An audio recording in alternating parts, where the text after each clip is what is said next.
Good morning. This is Pastor Lyn with Goodland United Methodist Church.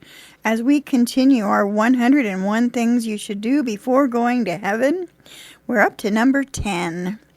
Become a psalmist. Psalmist. You know, the one book in the Bible that has 150 chapters. The dictionary defines a psalm as a sacred song or a poem of praise. But don't let that scare you. You don't need to be musically inclined or a rhyming whiz to write a psalm. All you need is a heart that longs to communicate with God. Chances are that everyone will be a psalmist in heaven.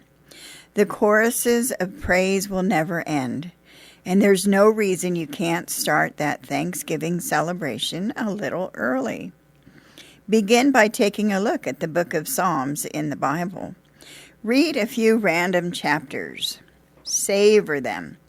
Say them out loud.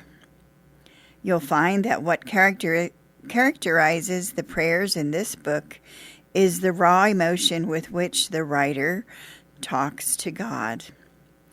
The psalmist's words are so unedited, so authentic, so very human, just like you and I.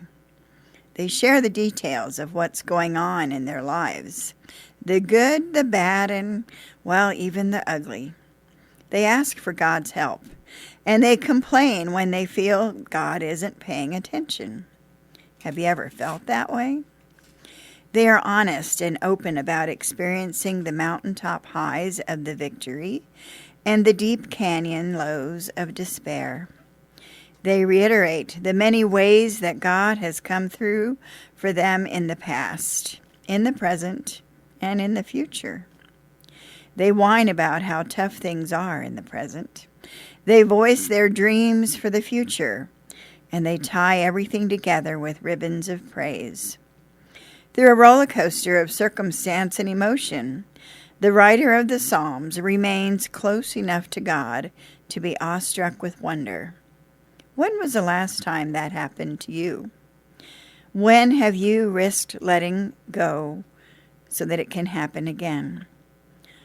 I invite you to draw close to God in prayer this morning, to speak to God in a whisper, a shout, or maybe even a groan. Share your emotions and your questions, and most of all, share your praise.